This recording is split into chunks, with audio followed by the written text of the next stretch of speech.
बिस्मिल्लाहिर्रहमानिर्रहीम। Programme focus में आपको खुशामदीद कहते हैं। कारोबारी हफ्ते का तीसरा रोज है। स्टॉक मार्केट आज करेक्शन की वजह से नेगेटिव जोन में बंद हुई। हंड्रेड इंडेक्स 250 पॉइंट्स कमी के साथ 74,956 के लेवल पर क्लोज हुआ। 131 कंपनियों के शेयर्स में इजाफा और 233 कंपनियों के शेयर्स में कमी हुई। 582 मिलियन शेयर्स का लेन देन हुआ। 75,500 का इंट्राडे में हाई लेवल रिकॉर्ड किया गया और 74,800 का लो लेवल रिकॉर्ड किया गया।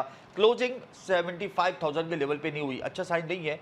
सेंटिमेंट्स पॉजिटिव तो थे, लेकिन सेकंड सेशन में करेक्शन आई और सेलेक्टेड स्टॉक्स में काम हुआ। Oil and gas sector, refinery sector, cement sector के शेयर्स में हमने इन्वेस्टमेंट देखी। बहरहाल करेक्शन आनी थी क्योंकि मार्केट वैसे ही बहुत ज़्यादा हाई पोजीशन पर है और बजट का एक इम्पैक्ट आएगा। जाहिर सी बात है, नए टैक्सेस लगने वाले हैं, फूड इन्फ्लेशन की बातें हो रही हैं और फिर ये कभी इम्कानात हैं कि इस बार इंटरेस्ट रेट कम होगा। तो ये तमाम सेंटिमेंट जो हैं वो कलेक्ट होते हैं और उसके असरात पे मार्केट पे मुरतब होते हैं। बहरहाल आज मार्केट फर्स्ट सेशन में बहुत ज़बरदस्त रही, तेज़ रही। उसके बाद फिर हमने प्रॉफिट टेकिंग का सिलसिला देखा। इसके अलावा मैं आपको बताऊंगा प्रोग्राम में कि IMF ने गैस महंगी करने का भी इशारा दे दिया है और हुकूमत ने इस प्लान पर मुज़ाकरात करने शुरू कर दिए हैं और ये उम्मीद की जा रही है कि अगस्त में गैस प्राइसेस मज़ीद इंक्रीज़ होंगी। जुलाई में इलेक्ट्रिसिटी प्राइसेस इंक्रीज़ होगी। वफाकी हुकूमत ने डोमेस्टिक फर्टिलाइज़र, इसके अलावा सीमेंट सेक्टर के लिए गैस महंगी करने की तैयारियां शुरू कर दी हैं, हमारे ज़राए हमें बताते हैं। और प्रोटेक्टेड और नॉन प्रोटेक्टेड जो सार्फिन हैं उनके बिल में 100 से 400 रुपये तक इजाफा हो सकता है। जब इलेक्ट्रिसिटी और गैस की प्राइसेस इंक्रीज़ होंगी तो ऑब्वियसली फूड इन्फ्लेशन आएगा। वैसे ही फूड इन्फ्लेशन मार्केट में मौजूद है और उससे बहुत ज़्यादा प्रॉब्लम्स हैं और आइंदा आने वाले दिनों में अगर एनर्जी प्राइसेस मज़ीद इंक्रीज़ होती तो उसका इम्पैक्ट इन्फ्लेशन की फिगर्स पर भी आएगा।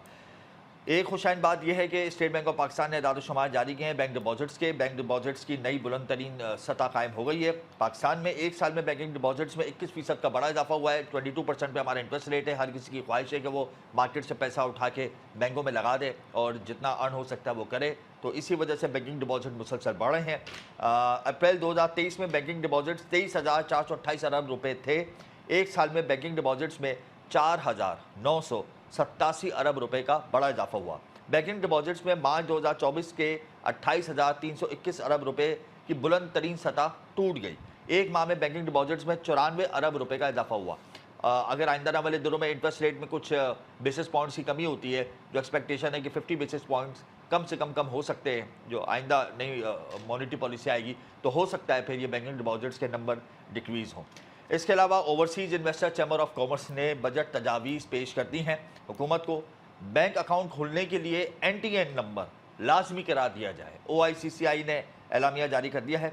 नॉन फाइलर्स की आमदनी का पता चलाने के लिए FBR और स्टेट बैंक मिलकर काम करें, मजबूत पॉलिसी लाएं ताकि नॉन फाइलर को शिकंजे में लिया जा सके और पता किया जा सके कि इसकी आमदनी कहाँ से आई है। इसके अलावा जो गैर मुल्की सफ़ीर हैं या जो जैसे गोल्फ क्लब्स हो गए या बिजनेसमैन हो गए, जो भी रुकनियत लेते हैं गोल्फ क्लब्स की या दीगर स्पोर्ट्स क्लब्स की, तो उनके लिए भी NTN लाजमी करार दिया जाए। इसके अलावा गाड़ियों की खरीदो फरोख्त के लिए NTN लाजमी करार दिया जाए। नॉन फाइलर से तमाम जो एयर टिकट्स हैं उन पर इनकम टैक्स वसूल किया जाए। फाइनेंशियल सेक्टर्स के लिए डिजिटल इन्वॉइसिंग लाजमी करार दी जाए ताकि मनी लॉन्ड्रिंग के खर्चात भी ख़त्म हो जाए। तो ये बड़ी अच्छी तजावीज़ हैं overseas investor chamber of commerce ने हुकूमत को दी हैं। इस पर अगर अमल दरामद होता है तो यकीनन नॉन फाइलर के लिए काफ़ी मुश्किलात होंगी। इसके अलावा मैं आपको बताऊंगा कि मुल्की तारीख में प्याज की एक्सपोर्ट रिकॉर्ड सतह पर पहुंच गई है। इससे कबल हमने प्याज की एक्सपोर्ट, ओनियन एक्सपोर्ट जो है वो इतनी ज़्यादा नहीं देखी पाकिस्तान में। तो पाकिस्तान की तारीख में जो फूड एक्सपोर्ट है वो बड़े बड़े रिकॉर्ड बना रही है। राइस एक्सपोर्ट भी हमारी बड़ी ज़बरदस्त हो गई है। $3.5 बिलियन तक फिस्कल ईयर की एंडिंग पर हमें नंबर सुनने को मिलेंगे इंशाअल्लाह ताला। इसके अलावा फ्रूट एंड वेजिटेबल एक्सपोर्ट जो दीगर सेक्टर्स हैं वो भी इंक्रीज़ कर रहे हैं। जैसे कि जो ओनियन एक्सपोर्ट है उसकी फिगर्स में इजाफा हुआ है। जुलाई से अप्रैल तक प्याज की एक्सपोर्ट $210 मिलियन से तजावुज़ कर गई है। तो इसी हवाले से जो पेट्रोल इन चीफ है Pakistan fruit and vegetable exporter association, Waheed Ahmed Khan, वो वीडियो बयान में क्या कहते हैं, आइए देखते हैं। अंदर इंडिया का जो प्याज था बैन हो गया था, तो उसका नोटिफिकेशन जब निकला हमारे पास आया तो हमने फौरी तौर पे मैंने पर्सनली सेक्रेटरी कॉमर्स को कॉल किया और उनको बताया कि इंडिया का जो प्याज बैन हो गया है, अगर हमें भी कोई स्ट्रेटजी बनानी पड़ेगी, बैन ना करें हम प्याज को मगर स्ट्रेटजी बनानी पड़ेगी क्योंकि लोकल रेट बढ़ने के ज़्यादा चांसेस है पाकिस्तान में भी। तो उसमें हमने कहा है कि जी एक तो एडवांस पेमेंट और मिनिमम जो प्राइस होगी वो $700 होगी फिर ये नोटिफिकेशन 72 घंटे में निकल आया था और अल्हम्दुलिल्लाह अगर मैं 9 महीने की बात करूं, जुलाई से ले के मार्च तक, तो हमने रिकॉर्ड एक्सपोर्ट की है प्याज की $210 मिलियन से ज़्यादा और 2 लाख टन प्याज का। और पाकिस्तान की हिस्ट्री में आज तक इतनी बड़ी एक्सपोर्ट प्याज की नहीं हुई। बड़ी खुशाइन बात है। और आइंदा आने वाले दिनों में अगर हमारी क्रॉप्स अच्छी होंगी, जो कि कॉटन की भी अच्छी हैं, गंदम की जो क्रॉप्स हैं वो भी बड़ी ज़बरदस्त हुई है, वीट की क्रॉप आपने देखा, कॉटन हो गई, राइस हो गई, तो इससे हमारा जो फूड एक्सपोर्ट का सेक्टर है वो बेहतर होगा। आखिर में मैं आपको बताऊंगा कि मुल्क भर में सोने की कीमत में कमी देखी गई है। 24 कैरेट फ़ी तोला सोना 300 रुपये सस्ता हुआ है। फ़ी तोला सोना 2,48,200 रुपये का हो गया है। 10 ग्राम सोने की कीमत 236 रुपये कमी के बाद 2,12,791 रुपये हो गई है। इंटरनेशनल मार्केट में $3 की कमी हुई, जिसके बायस पाकिस्तान में सोना सस्ता हो गया। आज प्रोग्राम के अंदर हम बजट के हवाले से बात करेंगे कि बजट कैसा होगा, बिजनेस कम्युनिटी बजट को किस पैराए में देखती है, क्या उनके खदशात हैं, क्या उम्मीदें हैं, क्या ग्रोथ के ऊपर ये बजट डिपेंड करेगा या सस्टेनेबिलिटी के ऊपर ये बजट डिपेंड करेगा, क्या डायरेक्शन है हुकूमत की। IMF के प्लान में हम जा रहे हैं, एक बड़े प्लान में, तो इंडस्ट्रियलाइजेशन इम्प्रूव होगी या मज़ीद इंडस्ट्रीज़ को चैलेंजेस होंगे। तो इन तमाम पॉइंट्स को हम तफसीली डिस्कस करेंगे और इस बजट के क्या साथ स्टॉक मार्केट पर आएंगे, इस हवाले से भी हम एक सेगमेंट करेंगे। या वक्त ब्रेक का हमारे साथ वेलकम बैक। प्रोग्राम इस वक्त हमें ज्वाइन कर चुके हैं Zafar Paracha, general secretary exchange companies association of Pakistan. बहुत शुक्रिया जफ़र साहब, आपने अपना कीमती वक्त दिया। बजट को आप कैसा देखते हैं, एक्सपेक्टेशंस क्या है आपकी? अस्सलाम वालेकुम जनाब। वालेकुम सलाम। देखिए जनाब, बात यह है, बजट जो अभी तक खबरें आ रही हैं तो उससे कोई मुझे उम्मीद अच्छी नजर नहीं आती। टैक्सेस बढ़ाने की बात हो रही है जी, और महंगाई की बात हो रही है और हुकूमती अखराजात कम होने की बात नज़र नहीं आती, सिवाय कोई IMF बहुत ज़्यादा इनको ज़ोर दे तो ये कम कर दें। जो कर्ज़े अखराजात लेने की बात हो रही है और जो उसका जो वज़न है वो आवाम पे डालने की बात हो रही है। तो अगर जो जैसा कि निगरान हुकूमत की पॉलिसी थी एडमिनिस्ट्रेटिव मेजर्स, जी, जी। अगर वही चलते रहते तो फिर तो बजट मज़ीद अच्छा हो सकता था। लेकिन अभी मुझे बजट में महंगाई नज़र आती है और कारोबार में कमी नज़र आती है। ओवरऑल ये चीज़ें अच्छी नहीं लग रही फिलहाल। एक्सचेंज कंपनीज ने क्या बजट तजावीज़ हुकूमत को दी हैं? देखिए जनाब, जो हमने एक्सचेंज कंपनीज ने तजावीज़ दी हैं उसमें से चंद तजावीज़ मैं आपको बता देता हूँ जी, कि सबसे अहम तजवीज़ तो ये है कि एक्सचेंज कंपनीज और ओवरसीज़ पाकिस्तानी को एक्सपोर्ट इंडस्ट्री का दर्जा दिया जाए और जो ओवरसीज़ पाकिस्तानी हैं उनको डायरेक्ट इंसेंटिव दिया जाए 5%। जैसा कि एक्सपोर्टर को तकरीबन 30 से 35% इंसेंटिव और रिबेट दिया जाता है, उसके बावजूद उनकी कारकर्दगी बहुत ख़राब है, मायूस कुन है। जी, जब डॉलर 100 रुपए का था और आज तकरीबन 280 रुपए का है, तो उन जो एक्सपोर्ट की फिगर्स हैं वही की वही खड़ी हैं और उनकी जो डिमांड्स हैं वो मज़ीद बढ़ती जा रही हैं। तो अगर एक्सपोर्ट इंडस्ट्री का दर्जा हमको दे देंगे एक्सचेंज कंपनीज को और ओवरसीज पाकिस्तानी को, तो इंशाल्लाह दुगनी रेमिटेंस हो जाएगी। दूसरी हमने तजवीज़ ये दी है कि मुख्तलिफ सरकारी इदारों की तरफ से FBR और जो आपके लोकल सूबाई हैं सेल टैक्स वाले, वो चाहते हैं कि एक्सचेंज कंपनीज पर टैक्स लगा दें, जी, सेल टैक्स या फेडरल एक्साइज ड्यूटी। तो उससे सारा का सारा कारोबार जो बाहर से फॉरेन एक्सचेंज आता है वो नहीं आ पाएगा और लोग एक्सचेंज कंपनीज के पास नहीं आएंगे। बिजनेस है वो ओवर रेगुलेटेड है, जी, उसकी वजह से हमारा जो वॉल्यूम है दिन ब दिन कम हो रहा है और ग्रे मार्केट का बढ़ रहा है। तजवीज़ ये दी है कि टैक्स रेट कम किया जाए, टैक्स बेस बढ़ाया जाए और जो लोकल मैन्युफैक्चरर हैं और जो एक्सपोर्ट उनको मज़ीद इंसेंटिव दिए जाएं और उसके साथ साथ उनको कंट्रोल भी किया जाए कि वो अपनी प्राइसेस और क्वालिटी को अच्छा करें।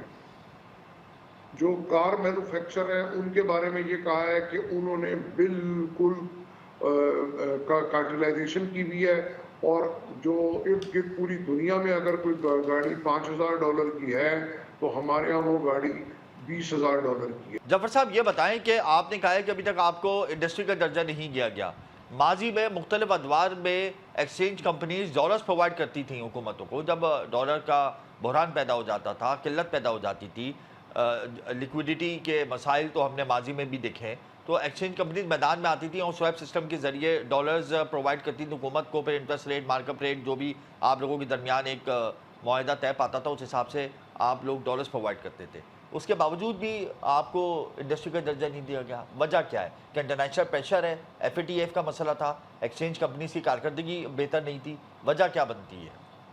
नहीं देखिए जी, ऐसा कुछ भी नहीं है, ना FATF का मसला है, ना इंटरनेशनल प्रेशर है। ये तो हमारा इंटरनल मसला है, ब्यूरोक्रेसी का मसला है, या जो हमारे कंपटीटर हैं बैंक्स, उनको हमसे खतरा है कि ये हमारा फॉरेन एक्सचेंज जो है ना, कि ये हम एक्सचेंज कंपनीज में चला जाएगा तो उनको कंपटीशन करना पड़ेगा। अब तो बैंक्स भी एक्सचेंज कंपनीज बना रहे हैं, जी, वो आपकी इसीलिए इंडस्ट्री बना तो रहे ग्रो हैं। कर रही है। देखिए बात यह है कि मैं थोड़ा पीछे जाऊंगा, 2-3 साल पहले जो पिछली हुकूमत थी, उनको किसी ने ये कह दिया कि एक्सचेंज कंपनीज जो है ना मुल्क के लिए खतरा है और सही काम नहीं करते, तो उन्होंने पिछली हुकूमत ने एक ड्राइव चला दी एक्सचेंज कंपनीज के खिलाफ। निगरा हुकूमत, नहीं, निगरानी उससे पहले पीडीएम को तो आप लोग डॉलर्स, PTI की हुकूमत। अच्छा पीटीआई की, तो उससे पिछली तो पीडीएम है ना। सही है। इमरान खान को किसी ने कह दिया पता नहीं क्या, तो वो जो उस तरफ लग पड़ा, तो उसने ऑपरेशन चलाया और सारा कुछ किया, जिससे कि काफी ज्यादा फॉरेन एक्सचेंज का बिजनेस को नुकसान हुआ। और हमने ये देखा कि सारा बिजनेस ग्रे मार्केट में चला गया और इंटर बैंक और ओपन मार्केट के रेट के अंदर 20-20, 15-15 रुपए का फर्क आ गया। मगर जफर साहब, बात यह है तो उस वक्त हम FATF में थे, करनी तो थी ना हमें सख्ती, डिमांड्स थी, वो नहीं, इंस्ट्रक्शंस देखिए थी। वो अगर हम FATF में थे और FATF कह रहा है आपके मनी लॉन्ड्रिंग होती है, दहशतगर्दी होती है, हम कह रहे हैं हाँ होती है, तो वो तो फिर लाजमी कहेगा। अगर हम उस शवाहिद भी तो हम- थे ना, शवाहिद भी तो रखे थे ना। अब इंटरनेशनल लेवल पे तो शवाहिद की बुनियाद पे बात होती है, लेकिन नहीं, मुझे कोई ये शवाहिद- अच्छा कोई शवाहिद नहीं थे। अच्छा मुझे सही है, खिलाफ कोई शवाहिद नहीं थे। वो तो एक जो माफिया है ग्रे मार्केट को बढ़ाने के लिए, और आपको पता है वो किस इलाके से उनका ज्यादा ताल्लुक है, तो उन लोगों ने ये काम किया। तो ठीक है ये जी? स्टेट बैंक जो आए दिन लाइसेंस कैंसिल करता है एक्सचेंज कंपनीज के मनी लॉन्ड्रिंग या हवा लॉन्ड्री नेटवर्क या फिर ग्रे मार्केट के हवाले से, तो फिर ये क्या, इसको आप किस तनाजुर में लेंगे? देखिए वो स्टेट बैंक बेहतर समझता है। बात यह है कि मतलब ऐसे शवाहिद तो होंगे ना penalties- स्टेट बैंक के बाद, तभी तो लाइसेंस कैंसिल करता है एक्सचेंज जी कंपनी। जी बिल्कुल बिल्कुल ऐसी बात है। तो और लेकिन बात यह है कि ये सारी बातें एक्सचेंज बैंक्स में भी होता है, लेकिन बैंक्स में जो जिम्मेदार होते हैं ना एम्प्लॉइज, उनको काबिल सजा ठहराया जाता है, बैंक को नहीं ठहराया जाता। तो एक्सचेंज कंपनीज में भी यही मसला है कि अगर किसी ब्रांच में या किसी एम्प्लॉय ने ये काम किया है तो वो वहीं तक रहनी चाहिए बात। उसके ऊपर भी स्टेट बैंक से हमारी बात हो रही है और उन्होंने बड़ा पॉजिटिव जवाब दिया इसके ऊपर। इस हुकूमत से आपको उम्मीद है कि वो आपको इंडस्ट्री का दर्जा देगी? एक्सचेंज कंपनीज जो एक बड़ा अहम किरदार अदा करती हैं डॉलर्स की लिक्विडिटी में, तो उस सेक्टर को बाकायदा तौर पर इंडस्ट्री का दर्जा दिया जाए, या आपने डिमांड रखी है इस हुकूमत के सामने? देखिए जनाब, सियासी हुकूमतों के तो अपने एजेंडे होते हैं, अपनी बातें होती हैं, लेकिन आर्मी चीफ और ISI चीफ जो इस वक्त काम कर रहे हैं, एडमिनिस्ट्रेटिव मेजर्स ले रहे हैं जी।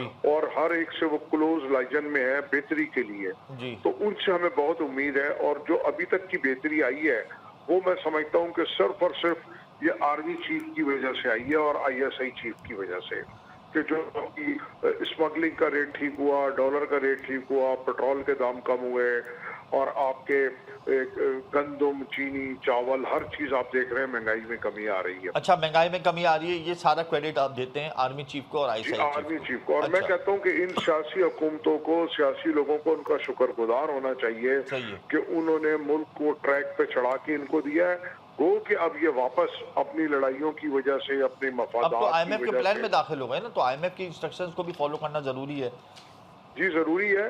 देखिए अगर जब तक हुकूमत अपने खर्चे कम नहीं करेगी, बिल्कुल, जिसके ऊपर अब आवाज आवाम में भी आना शुरू हो गई है, और हमने महफूज आजाद कश्मीर में देखा जो हालात बने, बिल्कुल बहुत खतरनाक हालात हैं। आवाम के लिए जिस्म और रूह का रिश्ता रखना महाल हुआ हुआ है। तो हुक्मरानों को चाहिए कि मेहरबानी करें और जो मौजूदा वक्त की नज़ाकत को समझें। अच्छा, आखिर में मुझे जफर साहब ये बता दें, हमने डॉलर को ना कैप सिस्टम के जरिए रोक के रखा हुआ है, मार्केट बेस नहीं कर रहे, वजह क्या है? डॉलर कम नहीं हो रहा, आज भी 9 पैसे दौरानी ट्रेडिंग बढ़ा है, क्या समझते हैं मुस्तकबिल में डॉलर ऐसी कहाँ कोई होगा? बात नहीं है, ऐसी कोई बात नहीं है, हमने रोक के नहीं रखा हुआ। ये डॉलर रीर के ऊपर चल रहा है, रेयर एक्सचेंज इफेक्टिव रेट के ऊपर। और जो आपने देखा था पिछले दिनों बड़े बड़े आपके यहाँ इकोनॉमिस्ट या बहुत बड़े बड़े चेयरमैन एफबीआर के आके पुराने कहते थे कि खुदा ना करे पाकिस्तान डिफॉल्ट होने जा रहा है। ऐसी कोई बात नहीं है। ये 280 रुपए की अमाउंट के ऊपर 10-20 पैसे ऊपर नीचे हो जाना, 1-2 रुपए ऊपर नीचे हो जाना, कोई ऐसी बात नहीं है। मुस्तकबिल में कहाँ देखते हैं, कम होता हुआ या बढ़ता हुआ? देखिए मुस्तकबिल में तो मैं बढ़ता हुआ नहीं देख रहा जून तक। ये तो आप ठीक है। गुज़िश्ता 6 महीने से कह रहे हैं, लेकिन अब आप देखें ना कि ग्राउंड रियलिटी तो ये है कि 1 पैसे 2 पैसे 6 पैसे करते करते डॉलर बढ़ ही रहा है। नहीं जी नहीं, देखिए जब आपकी मेरी बात हुई थी डॉलर तकरीबन वहीं पे ही है, जी, बढ़ तो नहीं रहा। फिर मानते कि कैप सिस्टम है? क्या नहीं, मानते कैप हैं? सिस्टम नहीं है। अच्छा। नहीं, ये नीचे भी गया है। अभी आपने फरमाया ना कि 6 पैसे आज बढ़ा है, 20 पैसे कभी बढ़ा है, तो अगर ये कैप सिस्टम होता तो ऐसा ना होता। अच्छा, कैप अगर सिस्टम मिसाल बिल्कुल के नहीं है। तौर पे एक मिसाल है, मार्केट बेस कर दें, फ्री फ्लोट कर दें इसको, तो डॉलर को कहाँ देखते हैं? एक्चुअल प्राइस क्या है इसकी? देखिए एक्चुअल प्राइस जो फिलहाल हमारे फाइनेंशियल क्रीडेंशियल्स हैं, जी। ये 250-60 से ऊपर नहीं होना चाहिए। 250 नंबर 260 से ऊपर नहीं होना चाहिए। जी बिल्कुल नहीं होना चाहिए। ये अभी भी मैं समझता हूँ हमारा रुपया अंडर वैल्यू है, डॉलर ओवर वैल्यू है। हाँ, लॉन्ग टर्म में मैं ज्यादा लंबी प्रोडक्शन नहीं कर सकता ड्यू टू इंटरनेशनल सिनेरियो। जी जो आपकी गल्फ वॉर लगी हुई जी। है, आपका फलस्तीन गजा, फिर आपका ये ईरान का भी मसला खड़ा हो गया है, जी उनके प्रेसिडेंट का वो टेंशन जी। है, और ये जो यूक्रेन रशिया मतलब दुनिया में बड़ी जी, जी। तेजी से तब्दीली आ रही है। तो हम ज्यादा लंबी प्रोडिक्शन नहीं कर सकते, लेकिन नियर फ्यूचर में जून तक मुझे इतना डॉलर कंट्रोल में लगता, बढ़ता हुआ नहीं लगता, क्योंकि हमारे फाइनेंशियल क्रीडेंशियल्स बेहतरीन है, सिर्फ मिसमैनेजमेंट है। मिस मैनेजमेंट है। बहुत शुक्रिया जफर साहब। मिस मैनेजमेंट की वजह से बहुत ज़्यादा प्रॉब्लम तो है, इसमें तो कोई दो राय नहीं। हमें एक ऐसी पॉलिसी बनानी होगी जिससे हमारी ग्रोथ हो सके। टास्क फोर्सेज जो हमारी फ़ाल हैं और मुख्तलिफ शोबों पर वो अपनी ड्यूटी के फ़राइज़ सर अंजाम दे रही हैं, ख्वाह वो स्मगलिंग की हो, हवाला हुंडी की हो, तो वो टास्क फोर्सेज अगर एक मजबूत पॉलिसी बना लें तो यकीनन डॉलर की प्राइस मज़ीद नीचे जा सकती है, हवाला हुंडी नेटवर्क मज़ीद सबूतास हो सकता है, जिससे हमारा रुपया मजीद बेहतर होगा। जहाँ वक्त तो एक ब्रेक हमारे साथ है। वेलकम है प्रोग्राम। इस वक्त हमें ज्वाइन कर चुके हैं सदर side trade and industry Karman अरबी। बहुत शुक्रिया कारमान साहब, आपने अपना कीमती वक्त दिया। बजट आने वाला है, इंडस्ट्रियल सेक्टर बहुत ज़्यादा परेशानी में मुब्तला है, उम्मीदें हैं कि कुछ इस बजट में रिलीफ मिल जाएगा इंडस्ट्रीज़ को? बिस्मिल्लाहिर्रहमानिर्रहीम। शुक्रिया हमजा भाई वंस अगेन। उम्मीदें तो हर दफ़ा होती हैं, होता है या नहीं होता, लेट्स सी। इस दफ़ा जो है उम्मीदें थोड़ी ज़्यादा हैं। अच्छा, उम्मीदें ज़्यादा हैं आपको? इस वजह से कि एक इंडस्ट्री प्रोफेशनल जो हैं वो फाइनेंस मिनिस्टर बने हुए हैं, एज अपोज टू जैसे हम पिछले सालों में देखते आए हैं कि एक पॉलिटिशियन जो है ना वो फाइनेंस मिनिस्टर बने।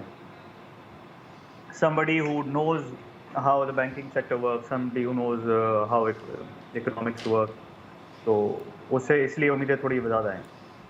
अच्छा, आपको उनकी वजह से उम्मीदें ज़्यादा हैं, लेकिन IMF को देखते हुए क्या आपकी उम्मीदें बरकरार हैं या कम होना शुरू हो गई हैं? देखिए, हम कोशिश करते हैं कि हम पॉजिटिव्स को देखें, क्योंकि नेगेटिव इतने ज़्यादा होते हैं कि उनको देखने बैठेंगे तो फिर पॉजिटिव भी जो है ना ढक छुप जाते हैं। तो अपने आप को मोटिवेट रखने के लिए जो है ना हमें पॉजिटिव्स पे निगाह ज़्यादा रखनी पड़ती है। अच्छा, तजावीज़ क्या दिया आपने हुकूमत को बजट के हवाले से? बजट के हवाले से हमने ये देखें कोशिश की है कि एज़ ऑलवेज़ हमारा फोकस ये रहा है कि इस बात को उजागर कराया जाए कि भाई बजट जो है ना एक रस्मी रिवाजी चीज़ नहीं है, इसके पीछे एक बड़ा थॉट प्रोसेस होना चाहिए, क्योंकि एक इसके पीछे थॉट प्रोसेस ऐसा होना चाहिए जो एक लॉन्ग टर्म ट्रैजेक्टरी को, लॉन्ग टर्म विजन को आपके टारगेट करता हो, उसको इन्विजन करता हो कि भाई ये हमारा टारगेट है, उसको हमने अचीव करना है 5 साल 10 साल 15 साल बाद भी। तो उसके लिए हमने आज से वर्किंग शुरू करनी है, तो it should be working towards something. तो इस बात को सामने रखते हुए हमने और री इंडस्ट्रियलाइजेशन को सामने रखते हुए अपने बजट प्रपोजल्स को जो है ना हमने बनाया है। और हमने लास्ट वीक जो है वो प्राइम मिनिस्टर के साथ finance minister, commerce minister, industries minister और रेलेवेंट जितने इदारे हैं, चेयरमैन FBR, गवर्नर SPP, सबके साथ जो है ना पर्सनली इंडिविजुअली भी शेयर किया है। अच्छा, बट मुलाकात का जो टाइम दिया था पीएम ने कराची की बिजनेस कम्युनिटी को, इंडस्ट्रियलिस्ट को, क्या उस हवाले से कोई पेशरफ्त हुई है? गए आप इस्लामाबाद, मुलाकातें की हैं मिनिस्ट्री से और पीएम से? अभी तक मुलाकात हो नहीं पाई है। को जो टाइम उन्होंने दिया था, फिर उनकी कुछ एंगेजमेंट्स आगे पीछे हो गई, जिसकी वजह से we could not go and meet them. फिर बैक टू बैक उनके ट्रैवल्स हो गए, कुछ फॉरेन डेलीगेशंस यहाँ पर बिजनेस के, जैसे सऊदी डेलीगेशन वगैरह आए थे, जी। और फिर डेलीगेशंस को लेके जाना भी पड़ा, तो इस वजह से हमें टाइम मिल नहीं पाया। But hopefully next week, in the next week 10 days, by the end of the month जो है ये मिल जाना चाहिए। मिल जाना चाहिए। अच्छा, 9 सेंट पे बिजली मिलनी चाहिए। जो जितने भी बिजनेसमैन हैं, इंडस्ट्रियलिस्ट हैं, उनकी यही डिमांड है कि हुकूमत IMF के सामने होमवर्क करके जाए और उनको बताए कि जब तक हम डॉलर कमाएंगे नहीं तो हम डॉलर दे भी नहीं सकते। तो सीधी सी सही। बात है कि हमें 9 सेंट पे बिजली चाहिए। अब 9 सेंट पे बिजली का फार्मूला IMF पहले मुस्तरद कर चुकी है। अगर 9 सेंट पे बिजली नहीं मिलती आप लोगों को, तो इंडस्ट्रीज़ का क्या फ्यूचर देखते हैं पाकिस्तान में? हमजा भाई, quite honestly as things stand, future जो है ना बड़ा ब्लीक है। क्योंकि बिजली के करंट रेट्स की वजह से जो है ना बहुत सारे लोग जो हैं वो ऑफ द ग्रिड मूव कर रहे हैं, चाहे सोलर लगा के। बहुत सारे लोग जो हैं वो इंडस्ट्रियल शटडाउन की तरफ जा चुके हैं। जी। बहुत सारे जो हैं वो अपने लोड्स को कर्टेल कर चुके हैं 30% से लेकर 75% तक। एंड दिस इज, मैं बात कर रहा हूँ कई कई कई सारे इंडस्ट्रीज़ की, जो मैं साइट के हवाले से अगर बात कर रहा हूँ, तो इसमें कई सारे ऐसे हैं जो ये इस हद तक पहुँच चुके हैं। तो इसमें इसी बात की तायद में अगर आप देखें तो जो नेशनल लेवल पर फिगर्स रिलीज़ हुए हैं इलेक्ट्रिसिटी ऑफ टेक के, उसमें भी खातिर ख्वाह रिडक्शन देखने को मिली है। और वो उस रिडक्शन का मतलब ये तकरीबन 8.5 पौने 9 गीगावाट्स के करीब वो रिडक्शन है। तो that's very close to what actually that's pretty much जो हमारा विंटर का लोड होता है पूरे कंट्री का, जी। वो पीक समर में जो है ना ये लोड है। तो इसका मतलब एक ही मतलब इसका है, इतना सोलर इंस्टॉल नहीं हुआ कि अब कोई जस्टिफाई करे नहीं जी वो सोलर पे चले गए इससे कम हो गया, ऐसा नहीं है। क्योंकि अगर आप इसको दूसरे पॉइंट ऑफ व्यू से देखें तो वो सिर्फ और सिर्फ ये बनता है कि लोगों ने अपना लोड ही कम कर दिया है। जो अगर बड़ी इंडस्ट्री पावर जनरेशन के रेशो में कमी हुई है, इस पे कोई दो राय नहीं, सही कह रहे हैं आप। और पावर ऑफ टेक में भी कमी हुई है, जनरेशन ऑफ टेक दोनों में कमी हुई है। अब ये जो है ना ये 2 एज सॉर्ड है। इसको मतलब इसको हमें दोनों तरफ से इसकी मार पड़ती है। एक तो ये कि इंडस्ट्रियल एक्टिविटी हैम्पर हो रही है, और क्योंकि बिजली महंगी हो रही है और इलेक्ट्रिसिटी जनरेट भी कम हो रही है और ली भी कम जा रही है। अब हमें चूँकि कॉन्ट्रैक्ट्स इनके IPPs वगैरह से ऐसे हुए हैं कि टेक और पे वाले जो कॉन्ट्रैक्ट्स हैं, कैपेसिटी पेमेंट्स वाले कॉन्ट्रैक्ट्स हैं, अब जितनी कम बिजली जनरेट होगी उतने कैपेसिटी पेमेंट्स और उतने जो ये चार्जेस हैं ये हम पे बढ़ जाएंगे। बिल्कुल, उसका बोझ आवाम उठाती है। कि ये इसका बोझ जो है ना, हाँ जी बिल्कुल ऐसा ही है, आने वाले दिनों में जो है ना हम ही पर लादा जाएगा मजीद टैरिफ हाइक की शक्ल में। प्लस बहुत सारे जो है ना ये IPPs के कॉन्ट्रैक्ट्स जो हैं वो डॉलर डिनोमिनेटेड कॉन्ट्रैक्ट्स हैं, डॉलर बेस्ड कॉन्ट्रैक्ट्स हैं। तो जब तक तो एक करेंसी रेट स्टेबल था, अंडर कंट्रोल था, जिस वक्त ये किए गए थे, उस वक्त की जो फोरकास्टिंग थी उस वक्त के हिसाब से शायद ठीक भी हो, let's not go in the past, but today it's not relevant. आज जो है ना वो उस वक्त अगर 100 रुपये का डॉलर था और आज 300 रुपये का डॉलर है, 3 गुना तो खाली आपकी डिप्रिसिएशन की वजह से कॉस्ट ऑफ इलेक्ट्रिसिटी बढ़ गई। तो वो भी तो किसी ना किसी ने बेयर करना है, वो उसका भी नज़ला जो है ना वो इंडस्ट्रीज पे उतरता है। अच्छा, और ये मैं क्यों कह रहा हूँ कि इंडस्ट्रीज पे उतरता है, कि इसकी वजह ये है कि देखें सबसे बड़े कंज्यूमर जो है ना बल्क कंज्यूमर, बड़े consumer not as a consumer base, बड़े कंज्यूमर एज मतलब बल्क कंज्यूमर जो है ना वो किसी भी यूटिलिटी का इंडस्ट्री होती है, और पे मास्टर भी इंडस्ट्री ही होती है। अगर इंडस्ट्री शटडाउन की तरफ जाएगी ना तो ये स्पेल करेगी डिजास्टर किसी भी यूटिलिटी इदारे के लिए, चाहे आप दुनिया में कहीं भी चले जाएं। इसकी बड़ा सिंपल सी इसकी लॉजिक है कि अगर कोई गैस बनाने वाला या गैस सप्लाई करने वाला है, बिजली सप्लाई करने वाला इदारा अगर 100 यूनिट बनाता है और वो 100 यूनिट जो है ना वो इट्स सफिशिएंट फॉर 100,000 हाउसेज, मैं ऐसे एक मिसालन बता रहा हूँ, लेकिन वो 100 यूनिट अगर 4 इंडस्ट्रीज आपस में ले लें तो उसको सिर्फ 4 जगह से पेमेंट की फिक्र करनी है, उसके लॉसेस भी कम है, ट्रांसमिशन के, डिस्ट्रीब्यूशन के, और उसकी पेमेंट भी पक्की है। अब सडनली अगर 4 में से 2 बंद हो जाते हैं तो बाकी का 50% कैपेसिटी कहाँ लेके जाएगा?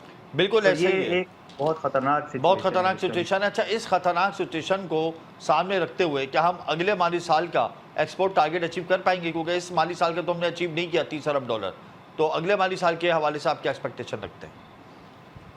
too early to say, quite honestly. But this time around, I guess if and but everybody could will and be should, very cautious. If and but could and should जो आपने एजम्पशंस की हुई हैं उस हवाले से ये मेरा सवाल है।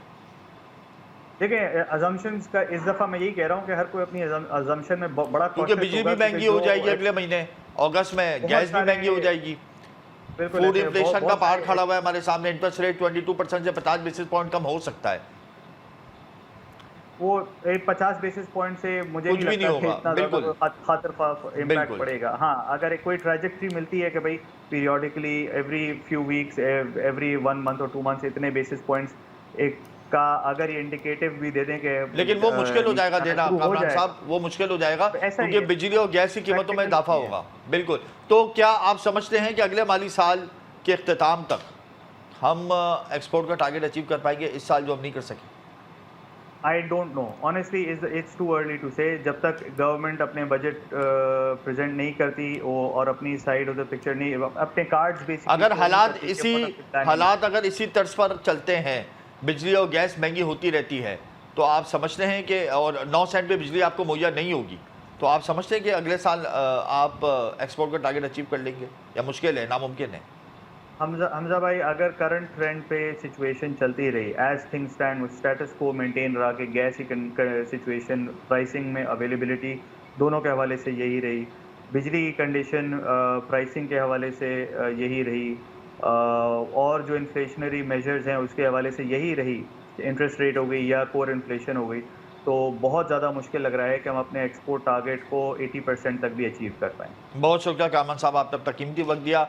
रवा माली साल का इख्तिताम होने वाला है, 30 अरब डॉलर हमने हदफ रखा था एक्सपोर्ट का, जो हम अचीव नहीं कर पाए।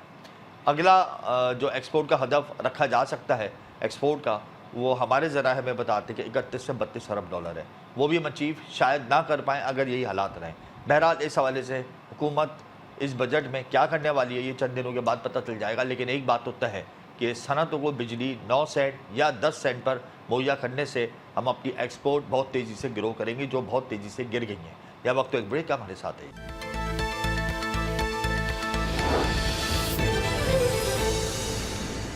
Welcome back. प्रोग्राम इस वक्त हमें ज्वाइन कर चुके हैं सलमान नकवी, फाइनेंशियल एक्सपर्ट हैं। बहुत शुक्रिया सलमान साहब, आपने अपना कीमती वक्त दिया। सलमान साहब, बजट में तो बड़े बड़े टैक्सेस लगने वाले हैं। IMF ने कह दिया है कि टैक्स नेट भी बढ़ाएं, टैक्स बेस भी बढ़ाएं, रियल एस्टेट सेक्टर पे टैक्स लगेगा, कॉर्पोरेट सेक्टर पे टैक्स लगेगा। हुकूमत अपने खर्चे कम करेगी, मगर बहुत कम खर्चे हैं जो हुकूमत कम करने वाली है। शायद मिनिस्ट्रीज़ में भी 1-2 मिनिस्ट्रीज़ कम हो जाएँ। तो अगर हमने बड़े मेजर स्टेप्स नहीं उठाए तो फिर हम किस तरीके से सर्वाइव करेंगे? ये बजट पे कैसा होगा? बिस्मिल्लाहिर्रहमानिर्रहीम। देखिए, यही वो एक सब सारे सरमायाकारों के जहन में सवाल घूम रहा है कि आया ये हुकूमत जो है वो क्या करेगी इस बजट में, क्योंकि उसूलन IMF की तरफ से डिमांड है टैक्स बढ़ाने की, रेवेन्यू बढ़ाने की, और कम से कम 1500 अरब रुपए का बढ़ाना है। और हुकूमत का ताल्लुक जहाँ तक है, वो अपनी हुकूमत अपनी साख बचाने के लिए है। यकीनन वो ऐसे जगहों पर जहाँ से इसको वोट मिलते हैं और नोट मिलते हैं, वहाँ टैक्स हो सकता है ना लगाए, और घूम फिर कर दोबारा जो है वही टैक्स सेक्टर जिसमें कॉर्पोरेट सेक्टर है या सैलरीड क्लास है जो ऑलरेडी टैक्स है, यानी जागीरदार और वडेरों को एक दफा फिर फेवर मिल जाएगी। बिल्कुल, इसलिए कि हुकूमत ने अपनी साख बतानी। देखिए, आज तक हमेशा से यही होता है कि अपनी हमेशा जो है सियासत बचाई जाती है, रियासत को नहीं बचाया जाता, और उम्मीद ये है। लेकिन उसूलन जो होना चाहिए कि हमारी जो 50% और GDP के 3 सेक्टर्स हैं, जिसमें प्रॉपर्टी है, एग्रीकल्चर है और रिटेलर सेक्टर है, जिसके ऊपर चंद 100 अरब का टैक्स वसूल होता है, जो बहुत ही कम है, ना होने के बराबर है। इनके ऊपर फौरी टैक्स लगना चाहिए। और जो टैक्स सेक्टर है, खासतौर पर कॉर्पोरेट सेक्टर, वो तकरीबन सुपर टैक्स मिला के 40% से भी ज़्यादा जो है वो टैक्स देते हैं, जो one of the highest in the world है, जिसकी वजह से इंडस्ट्रियलाइजेशन रुक गई है, इंडस्ट्री को शदीद मुश्किलात का सामना है। इसी तरीके से जो सैलरीड क्लास है, जिनका सोर्स पे टैक्स कट जाता है, जो महंगाई भी फेस करते हैं, महंगे महंगे बिजली के बिल भर रहे हैं, वो उन पर अगर मजीद टैक्स बढ़ाएगा तो बड़ा जुल्म और ज्यादती होगी। अच्छा सलमान साहब, अब मैं ज़रा स्टॉक की तरफ आ जाता हूँ।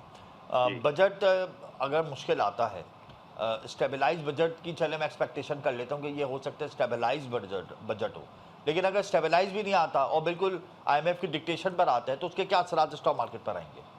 नहीं, आईएमएफ ने तो सिर्फ रेवेन्यू बढ़ाने को कहा है, तो सीधा सीधा ये एग्रीकल्चर पे टैक्स लगा दें, आप रिटेलर्स पे, प्रॉपर्टी पर टैक्स नहीं लगा दें, लगेगा, अरबों। नहीं अगर बहुत अगर मुश्किल है, हाँ, बहुत लेकिन मुश्किल अगर है। अगर इसके अलावा हुकूमत ने फिर वही बिजली अ, महंगी करने की बात अ, हो गई है, गैस महंगी की जा रही है, कॉर्पोरेट सेक्टर पे टैक्स मजीद इंक्रीज होगा, तो रेवेन्यू अगर तो इंक्रीज करने की बात की और सर्कुलर डेट खत्म करने की बात की तो उसका तो सारे पर ही बोझ पड़ेगा ना सलमान साहब। देखें, अपना कॉर्पोरेट सेक्टर पर टैक्स लगने की सूरत में स्टॉक मार्केट में जबरदस्त मंदी आएगी और जबरदस्त ये मंदी सारा आएगी। सारा जो तेजी का जोर है ये टूट जाएगा, क्योंकि गुंजाइश ही नहीं है। और इससे कबल भी जब ये सुपर टैक्स लगा था लास्ट ईयर, जो पीडीएम की हुकूमत थी, तो स्टॉक मार्केट में बहुत लंबी मंदी आई थी। ख्वाह तो इस 50 सूरत बेसिस में पॉइंट कम ही क्यों ना हो जाए इंटरेस्ट रेट में,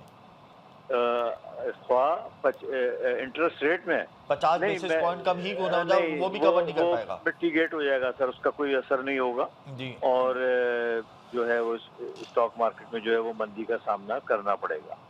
अच्छा, आज कारोबारी हफ्ते का तीसरा रोज था, 100 इंडेक्स की क्लोजिंग 75,000 के लेवल को ब्रेक कर गई, 74,900 के लेवल पे हुई। वजूहत क्या है, मंदी क्यों आई?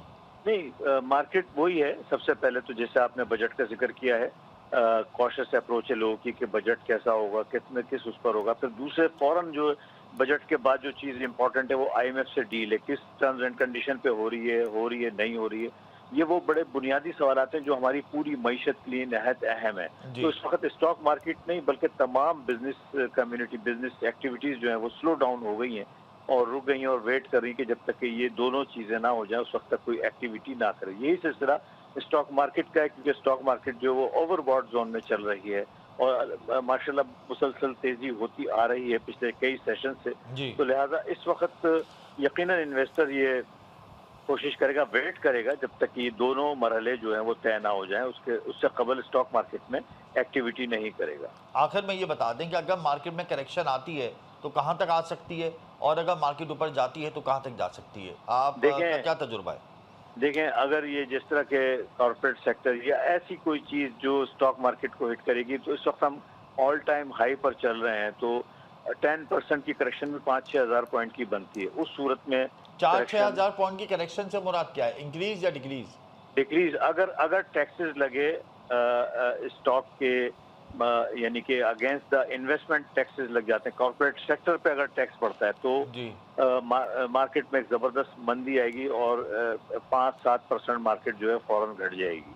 लेकिन और इस वक्त अगर और मैं उसकी बात करूं कैपिटल पर शेयर की, तो मार्केट तो बहुत सस्ती है, रिकवर नहीं होगी मार्केट। नहीं, देखिए मार्केट सस्ती है वो इसीलिए है कि प्रॉफिटेबिलिटी कंपनीज की अच्छी होती है। अब टैक्स लगने की सूरत में प्रॉफिटेबिलिटी हर्ट हो जाएंगी, तो फॉर द टाइम बिंग तो एक जबरदस्त मार्केट में जो है वो उस सूरत में मंदी आएगी। और हमेशा ऐसे ही हुआ है, जब भी कोई अचानक टैक्सेस में इजाफा हुआ है, कभी भी ये हिस्ट्री रही है, तो स्टॉक मार्केट में 5-7% की हमेशा इसी तरह से मंदी आई है। जरा क्या कहते हैं, टैक्सेस तो लगने वाले हैं सलमान साहब कॉर्पोरेट सेक्टर पे। देखिए जरूरत है, और वजीर आजम ने अभी आज ही कल ही फरमाया है कि हम जो है 12,500 से 13,000 अरब रुपए टैक्स इकट्ठा करना है, ये टारगेट दे जी दिया है आईएमएफ ने, तो उसको भाई कहाँ से पूरा किया जाएगा? रास्ते हैं। अगर अगर ईमानदारी से काम करेंगे और जहां लगना चाहिए वहां लगाएंगे, एक पूरी जो है बहुत बड़े सेक्टर्स को जो है, जो मैं समझता हूँ मुफ्त की खा रहे हैं और पाकिस्तान पे बोझ बने हुए हैं और पाकिस्तान को नुकसान पहुंचा रहे हैं, उनके ऊपर टैक्स नहीं लगाया तो ज्यादती होगी, नाइंसाफी होगी। और वो सेक्टर जो ऑलरेडी तबाह पिसे हुए टैक्सेस में, हाईएस्ट है हमारा टैक्स रेशो पूरी दुनिया में, तो उनको प्रॉब्लम आ सकती है। मगर अगर इससे बच जाते, जैसे कि प्राइम मिनिस्टर ने कल अपनी स्पीच में कहा है कि जी। हम नए टैक्सेस नहीं लगाएंगे और न ही पुराने टैक्स देने वालों पे बोझ डालेंगे। अल्लाह करे वो जबान पे कायम रहे। और आप भी इस बात को याद रखें, प्राइम मिनिस्टर की इस बात को लिख के रखें अपने पास, कि बजट के बाद आपने ये चीज उनको अप्रिशिएट करना है कि अगर उन्होंने ऐसे ही करा, और तहे दिल इसके से उनको बावजूद भी अप्रिशिएट मार्केट करना आज प्लस नहीं हुई, इस बयान को सुनने के बाद भी मार्केट आज प्लस नहीं हुई। नहीं, इन्वेस्टर और फाइनेंशियर्स को मालूम है कि आईएमएफ के उसमें हम जा रहे हैं मीटर्स में, तो कुछ भी हो सकता है। देखिए तारीख ये बताती आई है कि हमेशा सियासतदान पाकिस्तान के इंसाफ नहीं करते हैं, पाकिस्तान की मईशत और पाकिस्तान के साथ खेलते हुए आए हैं। और इसलिए लोग डरते हैं, इन पर भरोसा नहीं करते हैं कि ये अपनी कुर्सी बचाने के लिए ये कुछ भी कर सकते हैं, मुल्क को कहीं से कहीं ले जा सकते हैं। एक्सपेक्टेशन क्या है आखिर में ये बता दें। एक्सपेक्टेशन 50-50 अभी कुछ है नहीं कहा जा सकता, और इसीलिए स्टॉक मार्केट भी आज थोड़ा सा नेगेटिव, बल्कि काफी दिन से 75,000 पर ही रुकी हुई है। बहुत शुक्रिया सलमान साहब, आपने अपना कीमती वक्त दिया। 50-50 एक्सपेक्टेशंस है, बहुत ज़्यादा एक्सपेक्टेशन हाई नहीं है। जाहिर सी बात है नए टैक्सेस लगने वाले हैं, बिजली की कीमतों में इजाफा होने वाला है, गैस की कीमतों में इजाफा होने वाला है, गर्दिशी कर्जों को कंट्रोल करने के लिए IMF ने प्लान मांग लिया है। हुकूमत का एक साल का खर्चा 18 से 20 अरब डॉलर है। IMF और वर्ल्ड बैंक की रिपोर्ट के मुताबिक हुकूमत इसमें 300-400 अरब रुपए कम कर सकती है। ये भी सजेशन आई है कि 6 से 7 मिनिस्ट्रीज़ को आप ख़त्म कर दें, हुकूमत शायद 1 से 2 मिनिस्ट्री को ख़त्म कर दे और फिर सारा बोझ लादा जाएगा कॉर्पोरेट सेक्टर पे।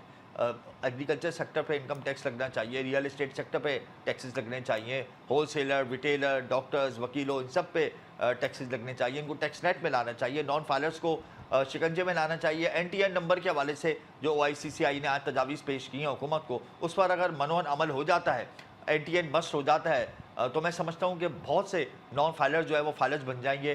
टैक्स बेस में भी इजाफा होगा, टैक्स नेट में भी इजाफा होगा। हमारी जो टैक्स GDP इस वक्त 9% पे है, वो इंक्रीज़ होकर 11 to 12% में जाएगी। हम 12,000 अरब रुपए का टैक्स बाआसानी कलेक्ट कर सकते हैं अगर हमारी टास्क फोर्सेस FBR चाहें तो। अदरवाइज़ हम फिस्कल डेफिसिट का भी सामना करेंगे, करंट अकाउंट जो सरप्लस हुआ है वो भी डेफिसिट में चला जाएगा। पावर डेफिसिट के तो हम नरगे में हैं ही हैं। इसके अलावा ट्रस्ट डेफिसिट का सामना है हुकूमत को लोकल इन्वेस्टर से और फॉरेन इन्वेस्टर से, और ट्रेड डेफिसिट पे भी हम कुछ नहीं कर सकेंगे क्योंकि हम लोग इम्पोर्ट बेस्ड कंट्री हैं। तो हमें इन तमाम मसाइल को यकजा करके IMF के सामने होमवर्क करके जाना होगा और IMF के सामने बैठ के एक ऐसा प्लान डिस्कस करना होगा जिससे हमारे मौचे दादो शुमार बेहतर हो सके। मुझे और मेरी टीम को इजाज़त दीजिए, प्रोग्राम का वक्त यहाँ ख़त्म होता है। अल्लाह हाफ़िज़।